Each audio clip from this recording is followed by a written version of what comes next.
Vous êtes de retour, nous allons entrer dans le vif du sujet. Nous allons tout de suite donner la parole aux différents opérateurs et aux différents acteurs. Nous commençons par l'ART, l'Agence de régulation des télécommunications. La présentation sera faite par M. Ndindengue, qui est sous-directeur chargé de l'analyse à l'ART. Alors, nous vous prierons, parce qu'il faut faire le timekeeping, la parole vous est donnée pour 5-6 minutes, s'il vous plaît. Merci beaucoup. Je vais vous entretenir sur la contribution du régulateur des télécommunications au développement de l'économie numérique. À l'origine, cette présentation était prévue pour 10 minutes. Compte tenu de ce qu'on m'a dit que j'avais désormais 5 minutes, on va y aller un peu plus vite. Donc, si vous pouvez passer au premier slash, s'il vous plaît. Nous allons dire que tout le monde ici a une certaine idée de ce que c'est que l'économie numérique.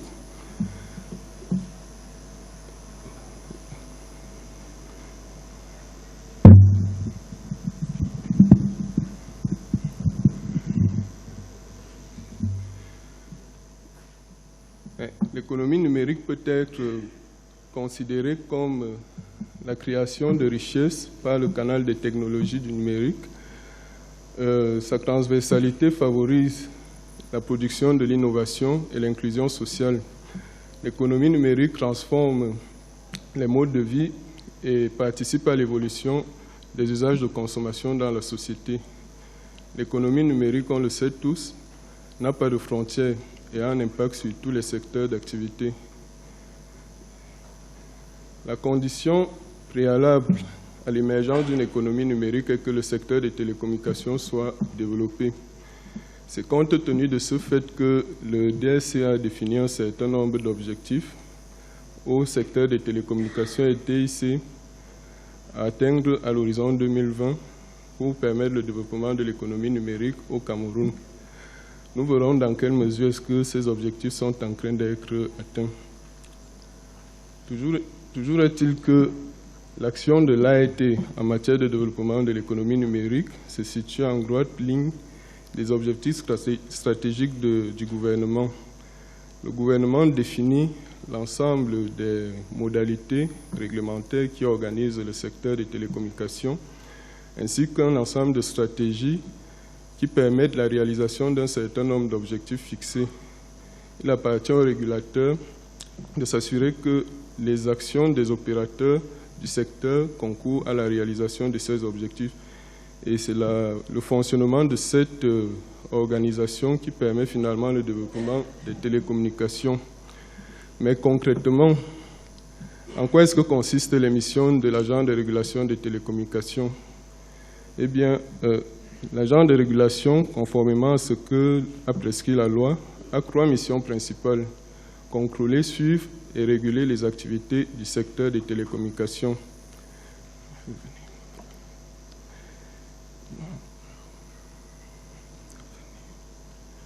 Deux slash plus tôt, s'il vous plaît. L'autre slash. Donc, voici un peu le slash qui résume en quelque sorte l'ensemble des missions que mène l'agent de régulation dans le cadre de l'encadrement des activités du secteur des télécommunications en vue de favoriser aussi bien le développement des télécommunications, mais aussi l'économie numérique. Et ces différentes actions recouvrent notamment les activités qui concernent la délivrance de titres d'exploitation, la gestion des ressources rares, les différents contrôles de conformité qui sont menés sur les activités des différents opérateurs et le suivi du marché en rapport avec des objectifs fixés par le gouvernement. On peut passer. Donc, si nous regardons ce slash, il nous résume en quelque sorte l'état des lieux de l'évolution du secteur des télécommunications en 2015. On peut donc observer qu'un certain nombre d'opérateurs s'y est installé, que l'investissement cumulé en 2015 dans le secteur atteint 2 000 milliards de francs CFA. Plus de 6 000 emplois directs et 350 000 emplois indirects ont été créés. Les tarifs sont en constante baisse et les utilisateurs des services de communication électronique sont en évolution. On peut passer. Le chiffre d'affaires du secteur en 2015 atteint 576 milliards de francs CFA et on observe qu'un certain nombre de nouveaux services se développent dans le secteur, au rang desquels le mobile money qui compte déjà plus de 3,5 millions d'abonnés. Donc toutes ces réalisations rendent en quelque sorte compte des effets de régulation de l'Agence de régulation des télécommunications sur les activités des différents opérateurs présents dans le secteur. Et ce qu'on peut dire, c'est que, quoique ces résultats soient assez encourageants, nous pensons qu'il y a un certain nombre d'actions qui doivent encore être menées pour favoriser un développement plus ou moins rapide de l'économie numérique à court terme. Donc, nous avons identifié 5 actions à mener à court ou à moyen terme pour favoriser ce développement. Il s'agit notamment de s'adapter au nouvel écosystème marqué par la présence de nouveaux acteurs, donc de tous ces acteurs-là qui devraient provenir de l'économie numérique, d'assurer une plus forte dynamique du segment de marché des fournisseurs de services à valeur ajoutée. Pour ceux qui connaissent un peu l'organisation du marché des télécommunications, c'est là le segment véritablement qui concerne l'ensemble des acteurs de l'économie numérique et nous pensons qu'un certain nombre de dispositions, aussi bien réglementaires que techniques, doivent encore être incorporées à ce niveau pour favoriser l'intégration de ces nouveaux acteurs dans l'économie numérique proprement dite. Autre élément, il s'agit de contribuer à assurer une régulation collaborative avec les autres acteurs qui interagissent dans l'inclusion financière. L'économie numérique est une nouvelle économie. Nous pensons que, au-delà des questions liées au développement du mobile money à sa sécurisation, qu'il faille définir un certain nombre de dispositions qui devraient permettre à l'économie numérique d'avoir les moyens de transactions, les moyens d'échange qui favoriseraient notamment les transactions des opérateurs ou alors des acteurs de ce segment de marché. Autre élément, il s'agit d'assurer une régulation sans heurts dans les secteurs sensibles de l'audiovisuel, de l'aéronautique et le secteur maritime. Mais beaucoup plus important, nous pensons qu'il est primordial d'agir sur les mécanismes permettant d'agir sur les inducteurs de coûts qui influencent le tarif final. Nous sommes tous d'accord ici que si le tarif est le vecteur véritablement qui favorise l'adoption de nouvelles technologies par les consommateurs, alors dans un pays comme le nôtre où les revenus sont plus ou moins faibles, il est tout à fait important que les éléments qui agissent qui définissent le tarif final soient considérés pour favoriser à la baisse l'évolution de ces tarifs. Il s'agit donc des mesures fiscalo-douanières en faveur de l'investissement dans le secteur, des mesures en termes de mutualisation et de partage des infrastructures, en relation notamment avec les collectivités territoriales décentralisées. Il s'agit de tirer profit aussi du maillage du réseau électrique haute tension qui est suffisamment dense et nous pensons que celui-ci pourrait aussi favoriser l'extension rapide et à moindre coût des réseaux à fibre optique. Il s'agit enfin de mettre dans un même panier l'ensemble des infrastructures de transmission des opérateurs ou alors des acteurs de la communauté des opérateurs nationaux pour favoriser le développement des services de capacité. De manière générale, il s'agit tout simplement de dire qu'à tout grand projet d'infrastructure, le génie civil devrait être associé à un projet de déploiement de la fibre optique. En guise de conclusion, nous allons dire que la régulation des télécommunications agit à la faveur du développement de l'économie numérique et que l'AET, à travers ses multiples actions, contribue à la réduction du coût de transaction lié à la production, la recherche et à la transmission de l'information dans la société. Mais il est important de tenir compte des différents défis qui étaient soulevés dans le slide précédent pour permettre le développement à court terme de l'économie numérique. Je vous remercie.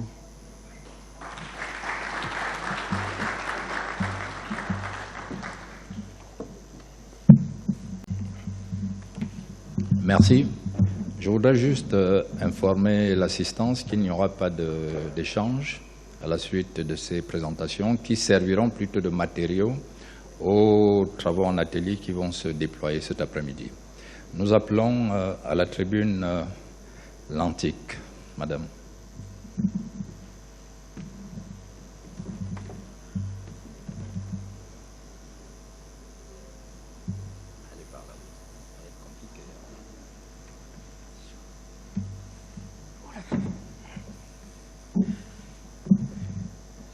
Bonjour.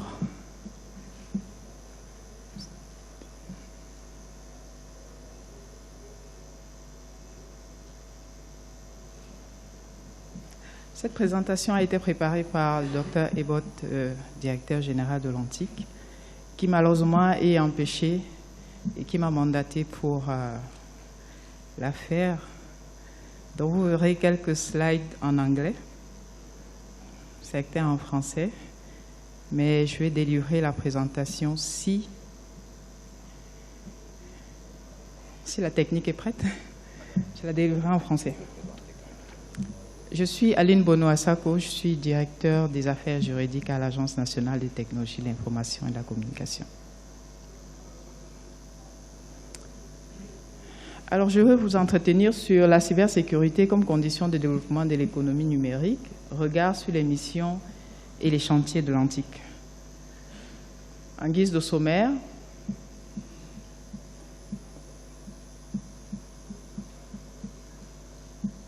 nous aurons une introduction, une sorte de résumé des menaces de notre cyberespace.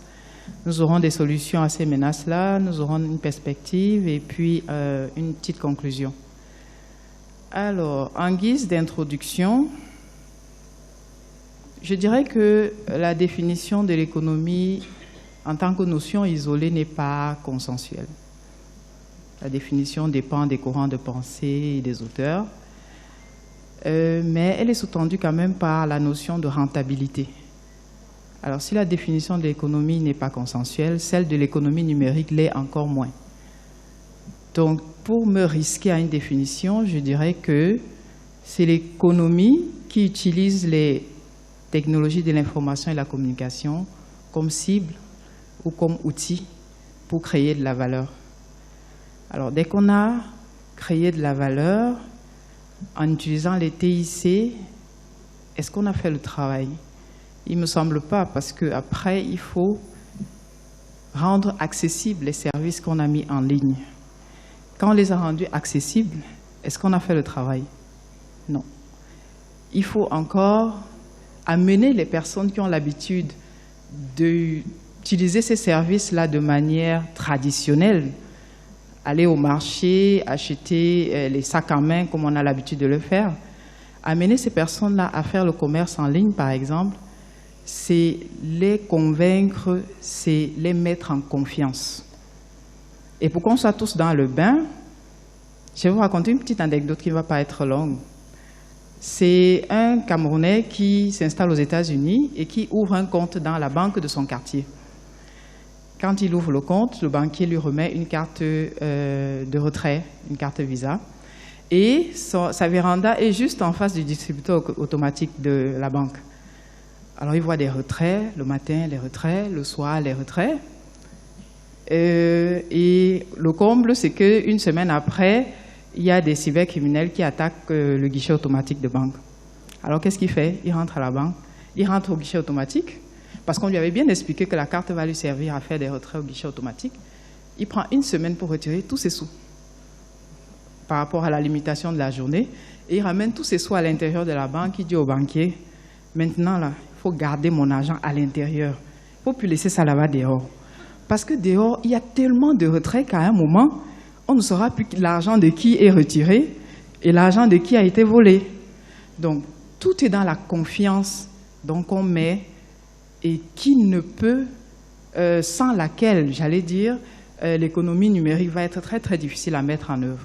Alors quand on dit confiance, on rentre directement, prêtez-moi le terme, dans la sauce de la cybersécurité. Alors, avant. Très bien. Alors en termes de menaces, qu'est-ce qui menace donc notre cyberespace et qui peut entacher le développement de l'économie numérique? Je vais en citer quelques-uns rapidement, parce qu'on en a plus que ça. Alors, les menaces ont été classées d'abord à l'échelle nationale, parce qu'à l'échelle internationale, on en a plus. À l'échelle nationale, en fonction de, j'allais dire, la récurrence, pas forcément en fonction des pertes financières subies. Alors, on commence par le scamming qui n'a pas reçu ce mail qui vous dit que vous avez gagné à une loterie à laquelle vous n'avez jamais joué. C'est ça le scamming. C'est donc l'escroquerie sur Internet. En termes de cybercriminalité au Cameroun, le scamming représente 80% de la cybercriminalité. On a ensuite le phishing, c'est l'hameçonnage, c'est cette action qui permet à un cybercriminel de créer, par exemple, une fausse page web d'un groupe de banque et de vous l'envoyer et de faire comme si c'était votre banque et collecter vos données personnelles qui vont lui permettre d'accéder à votre compte bancaire. C'est ça le phishing. Le skimming, c'est la fraude à la carte bancaire. C'est ce dont le cousin là, a eu peur à un moment quand on a braqué la banque aux États-Unis. C'est le skimming, et le skimming est en train de se développer à une vitesse quand même assez effrayante au Cameroun, parce que pas plus tard qu'il y a 2 semaines, il y a une banque à Douala qui a subi une attaque à ce qu'on appelle les Yes Cards, pardon. C'est ces cartes bancaires-là qui disent oui à tout, qui sont créées par des cybercriminels, et qui a subi en une seule journée une attaque qui lui a valu pratiquement 200 millions.